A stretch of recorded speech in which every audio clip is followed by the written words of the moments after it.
কর্তব্যশীল সেজন্য আমরা 22 ফুটের চিন্তা করে 22 ফুটে বানিয়েছি। হ্যাঁ, হ্যালো বন্ধুরা, this is Ryan and welcome back my YouTube channel Dooars update. তো বন্ধুরা, আজকে চলে এলাম সম্পূর্ণ আরেকটি নতুন ব্লগ ভিডিও নিয়ে। আপনারা তো সকলেই জানেন, বিগত 500 বছরের সেই রাম মন্দির নিয়ে যে আইনি জটিলতা কাটিয়ে ইউপির অযোধ্যায় পুনরায় সেই রাম মন্দির আর প্রতিষ্ঠিত হয়ে গেল 12টার দিকে হলো। তো আমরাও আজকে চলে যাচ্ছি জলপাইগুড়িতে কোনো এক জায়গায়। আজকে সেখানে 22 ফুটের শ্রী রামচন্দ্রের মূর্তি পূজিত হবে। তো আমরাও যাচ্ছি সেখানটা। আজকে আমার চ্যানেলের মধ্যে দিয়ে আপনাদেরকে দেখাবো সেখানকার জলপাইগুড়ি সেই 22 ফুটের যে শ্রীরামচন্দ্রের মূর্তি। যদি ভালো লাগে অবশ্যই সবাই একসাথে কমেন্টের মধ্যে কিন্তু জয় শ্রীরাম লিখতে ভুলবেন না। আমার সাথে রয়েছে ভাই রূপম, অন্যতম প্রিয় ভাই। আমরা একসাথে বেরোচ্ছি। তো চলুন দেরি না করে ভিডিওটি শুরু করছি।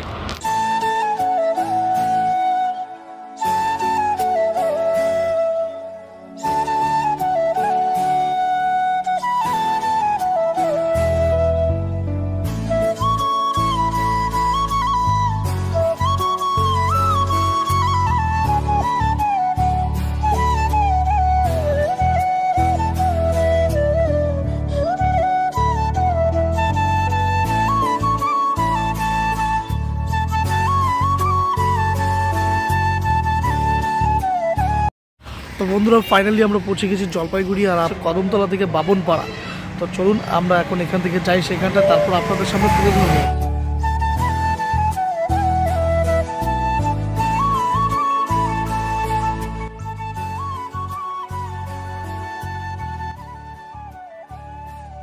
বন্ধুরা, ফাইনালি আমরা পৌঁছে গেছি জলপাইগুড়ির এই 5 নম্বর রেলগুন্তি বামনপাড়াতে। আপনারা দেখতেই পাচ্ছেন কিন্তু পেছনের সেই 22 ফুটের যে রাম মূর্তি।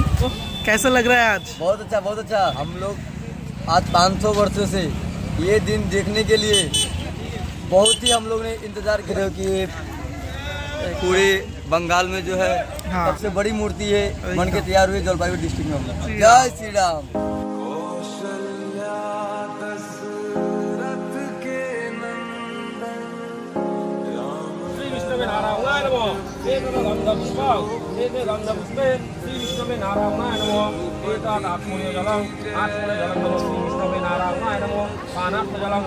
আপনার নাম? রাম মন্দিরের যে প্রতিষ্ঠা আজকে, তার পাশে আমরা দেখতে পাচ্ছি জলপাইগুড়িতে ছোটতম একটা রাম মূর্তি তৈরি করা হয়েছে 22 ফুটের। তো আপনি কি বলবেন এই ব্যাপারে?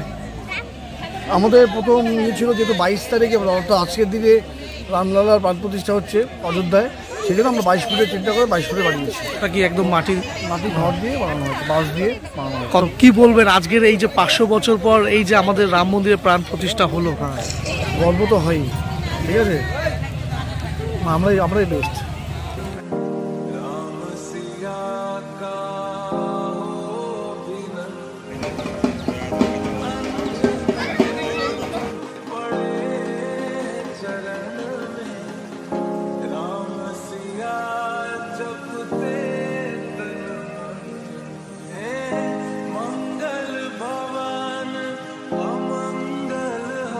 আপনারা দেখতেই পাচ্ছেন এই মুহূর্তে আমি রয়েছি জলপাইগুড়ির বামনপাড়া 5 নম্বর রেলগুমতি এলাকায়। এখানটা আপনারা দেখতেই পাচ্ছেন আজকের এই অযোধ্যার যে রাম মন্দিরে যে প্রাণ প্রতিষ্ঠা করা হলো, সেই উপলক্ষে কিন্তু আজকে এই জলপাইগুড়িতে কিন্তু আপনারা দেখতে পাচ্ছেন এখানটায় 22 ফুটের শ্রী রামচন্দ্রের মূর্তি। আর আপনারা দেখতেই পাচ্ছেন এখানটা দূর দূরান্ত থেকে কিন্তু অলরেডি ভক্তরাও আসছেন এই মূর্তি দর্শনে। এটা কিন্তু মাটি আর পোয়ালের উপরে তৈরি।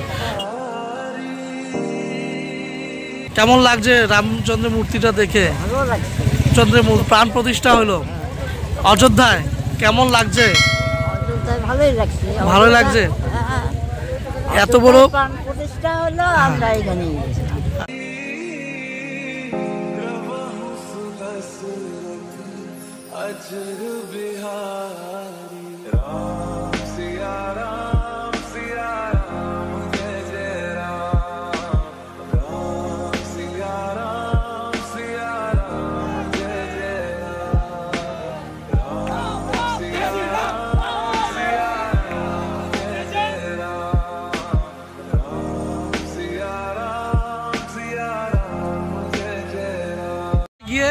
রাম মন্দিরে আজকে প্রাণ প্রতিষ্ঠা হলো, কেমন লাগছে?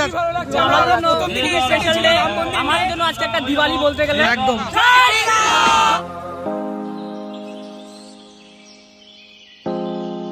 গাইজ আমরা সেই সকালবেলা কিন্তু বেরিয়েছিলাম, আমরা এখন এখানটা আসলাম, আপনাদেরকে দেখালাম আজকের এই বিশেষ দিনে। কেমন হয়েছে অবশ্যই লাইক অ্যান্ড কমেন্টের মধ্যে জানাবেন, আর চ্যানেলে যদি নতুন হন অবশ্যই চ্যানেলটি সাবস্ক্রাইব করে দিবেন। আর আপনারা আজকের এই বিশেষ দিনটা কিভাবে কাটালেন অবশ্যই কমেন্টের মাধ্যমে জানাতে ভুলবেন না। তো চলুন দেখা হচ্ছে পরবর্তী সম্পূর্ণ আরেকটা ব্লগ ভিডিও নিয়ে। আজকের জন্য টাটা, বাই বাই।